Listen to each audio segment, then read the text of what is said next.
भारत एक बहुत बड़ा लोकतांत्रिक देश है और इसे लोकतांत्रिक देश बनाने के लिए जिस व्यवस्था का पालन करना पड़ता है वह है चुनावी व्यवस्था। और भारत की जो चुनावी व्यवस्था है वो काफी अस्त व्यस्त है, क्योंकि भारत में हमेशा कहीं न कहीं चुनाव होता ही रहता है। कभी आम चुनाव तो कभी विधानसभा चुनाव तो कभी पंचायत चुनाव तो कभी पैक्स चुनाव तो कभी मंडी चुनाव तो कभी छात्र संघ का चुनाव। हमेशा देश किसी न किसी चुनाव में उलझा ही रहता है और इसीलिए इस व्यवस्था को कहा जाता है, भारत की जो चुनावी व्यवस्था है वो काफी अस्त व्यस्त चुनावी व्यवस्था है। और साथ ही साथ अब तो यहां तक कहा जाने लगा है कि भारत एक चुनावी देश है और इस चुनावी व्यवस्था के कारण भारत में एक भारी भरकम राशि का खर्चा होता है। अगर इस राशि का सदुपयोग करना है तो हमें अपनी चुनावी व्यवस्था को सुदृढ़ और एक सुनियोजित करना होगा, जिसके लिए एक थ्योरी है वन नेशन वन इलेक्शन। नमस्कार मित्रों, मैं हूं आपका फ्रेंड शशि प्रकाश झा और आप देख रहे हैं एक popular YouTube channel improve knowledge. इस वीडियो के माध्यम से आज मैं आपके नॉलेज को इंप्रूव कर यह बताऊंगा जो क्या भारत में कभी इससे पहले वन नेशन वन थ्योरी का जो सिद्धांत है वो लागू था। अगर लागू था तो वो कब टूट गया और भारत में वन नेशन वन थ्योरी को लागू करने में क्या प्रॉब्लम है और इस प्रॉब्लम का क्या समाधान है। साथ ही साथ इस वीडियो के माध्यम से आप यह जानेंगे जो भारत का जो प्रथम आम चुनाव हुआ था उसमें चुनाव आयोग द्वारा कितना खर्चा किया गया। आप इस वीडियो के माध्यम से यह भी जानेंगे कि वर्ष 2014 में चुनाव आयोग ने कितना खर्चा किया और 2019 में कितना खर्च हुआ। साथ ही साथ आप इस वीडियो के माध्यम से यह भी जानेंगे जो 2024 में जो हमारा आम चुनाव होने वाला है उसमें हमारे चुनाव आयोग द्वारा कितना खर्चा करने का अनुमान है। इन सारे सवालों को जवाब जानने के लिए इस वीडियो को पूरा देखें। भारत की जो चुनावी व्यवस्था है वो काफी खर्चीला, काफी उबाऊ थकाऊ और काफी मैन पावर इन्वॉल्व होता है। इसमें चुनाव की जब घोषणा होती है तो पूरा जो डेवलपमेंट का काम है वो रुक जाता है, क्योंकि सारा का सारा डिपार्टमेंट, जितने भी सरकार के मशीनरी हैं, जितने भी सरकार के मैन पावर हैं, वो सारे इन्वॉल्व हो जाते हैं चुनाव कराने के लिए, जिसके कारण हमारे जितने भी डेवलपमेंट का काम है वो सारा का सारा शिथिल और रुक जाता है, जो हमारे देश की अर्थव्यवस्था को काफी घातक और नुकसान पहुंचाता है। हमारे डेवलपमेंट के वर्क को रुकने का मतलब है देश के विकास को रुकना। तो चुनाव भी एक नितांत आवश्यक तो है, लेकिन इस तरीके से नहीं जो हर वर्ष चुनाव ही होता रहे। अब जैसे देखिए अभी 2022 का वर्ष चल रहा है, इसमें जो चुनाव हो रहा है वो हमारे देश के 5 राज्यों में चुनाव हो रहा है, पंजाब, उत्तर प्रदेश, उत्तराखंड, मणिपुर और गोवा। उसके बाद ये वर्ष खत्म होगा, उसके बाद 2023 में 9 स्टेट में चुनाव होगा। ये वर्ष खत्म होगा, उसके बाद जब हमारा ईयर 2023 आएगा तो 9 स्टेट में विधानसभा चुनाव होगा। वो है त्रिपुरा, मेघालय, नागालैंड, कर्नाटक, छत्तीसगढ़, मध्य प्रदेश, राजस्थान और तेलंगाना।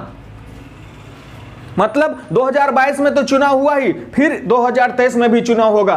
बात यही कहां रुकने वाली है। फिर 2024 जो होगा उसमें हमारा देश भर में, पूरे इंडिया में पूरे बहुत बड़ा चुनाव होता है जिसको जनरल इलेक्शन कहा जाता है। आम चुनाव, प्रधानमंत्री का चुनाव, लोकसभा का चुनाव वो होगा। और उसके साथ फिर 3 स्टेट का चुनाव होगा, वो है महाराष्ट्र, झारखंड और हरियाणा। और फिर वो वर्ष खत्म होगा कि फिर 2025 जब आएगा फिर दिल्ली और बिहार का विधानसभा चुनाव होगा। मतलब इस देश में हर वर्ष चुनाव का दौर चलता ही रहता है। और ये तो मैंने पूरे प्रमुख चुनाव की बात की है। इसके अलावा पंचायत चुनाव कहीं ना कहीं होते रहता है। उसके बाद छात्र संघ का चुनाव किसी जगह होते रहता है, मंडी का चुनाव होता है, पैक्स का चुनाव होता है। पूरा देश इन्वॉल्व रहता है हमेशा चुनावी व्यवस्था में। क्या यह देश के लिए हानिकारक नहीं है? क्या यह देश की अर्थव्यवस्था के लिए, क्या विकास के लिए हानिकारक नहीं है? इतना फिजूल का खर्चा होता है। क्या हमारे देश में एक ऐसा मैकेनिज्म नहीं होना चाहिए जिससे हम एक इलेक्शन से सारे इलेक्शन को कंट्रोल कर लें, एक इलेक्शन में ही सारा इलेक्शन हो जाए? इसके होने से हमारे देश का जो विकास का जो रफ्तार है वो तेज पकड़ेगा। साथ ही साथ हमारे देश में जो पैसा का जो दुरुपयोग है, चुनाव की व्यवस्था में जो हम पैसे का अत्यधिक दुरुपयोग करते हैं, उस पैसे में भी लगाम लगेगा और उससे पैसे से जो बचत होगा, उस पैसे से न जाने हम कितने एम्स, कितने हॉस्पिटल, कितने विद्यालय, कितने कॉलेज और कितने इसरो और डीआरडीओ कितने खोल सकते हैं। तो हमारे देश में वन नेशन और वन इलेक्शन का जो थ्योरी है वो कोई नया नहीं है। इससे पहले भी हमारे देश में यह थ्योरी था। जब हमारा देश आजाद हुआ उसके बाद जो प्रथम चुनाव हुआ 1952 में, लगातार 3 टर्म, मतलब 5+5+5 लगातार, उसके साथ स्टेट का भी चुनाव हो रहा था, मतलब वन नेशन वन इलेक्शन था पहले 1952 से लगातार हो रहा था। मतलब एक वर्ष में ही लोकसभा का चुनाव और साथ ही साथ विधानसभा का चुनाव हो रहा था। यह सिलसिला 1971 में जाकर के टूट गया।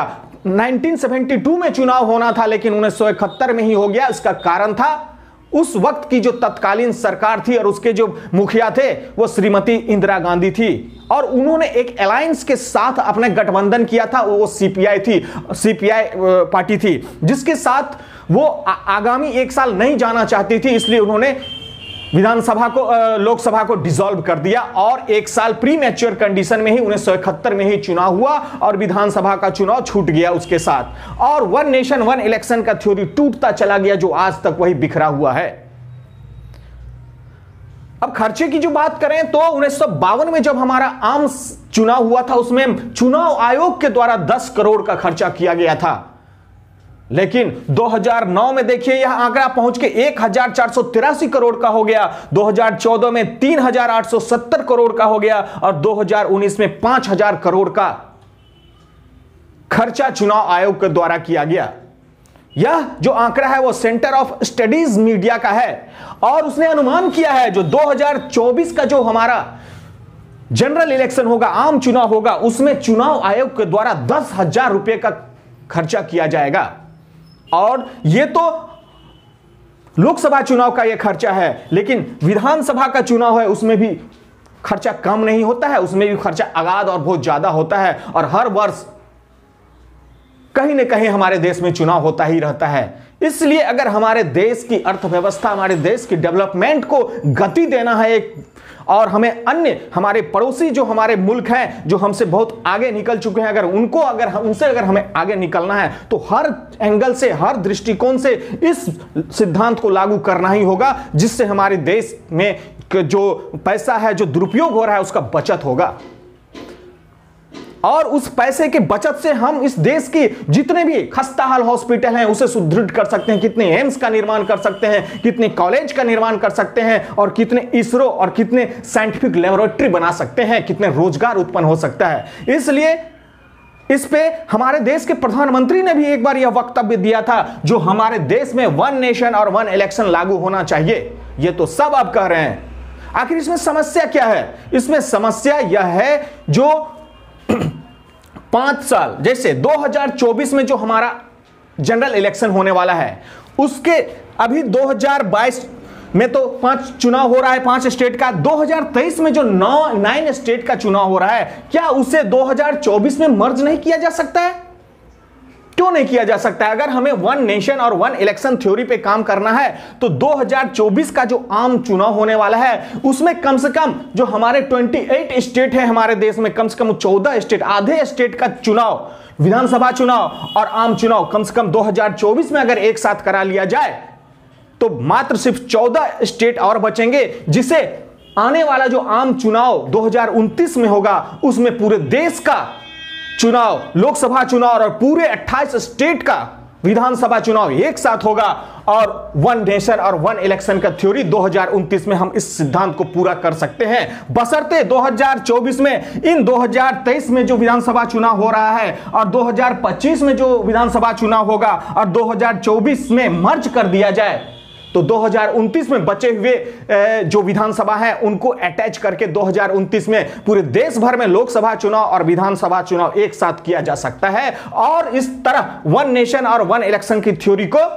पूरे राष्ट्र में लागू किया जा सकता है। जब इस देश में एक राष्ट्र और एक कर की व्यवस्था लागू हो चुकी है, तो इस देश में वन नेशन और वन इलेक्शन की थ्योरी क्यों नहीं लागू किया जा सकता है? किया जा सकता है। इसके लिए हम आपको आवाज उठाना होगा, हम आपको, और ये आवाज हमारे खुद के लिए है, क्योंकि हम डेवलपमेंट के लिए चाहते हैं इंडिया विकसित हो और यहां पे जो व्यवस्था हो वो हमारे लिए सुदृढ़ हो। इसके लिए हमें अपने पैसे को मिसयूज करने से रोकना होगा और उस पैसे से हमें विकास के सिद्धांत को आगे बढ़ाना पड़ेगा।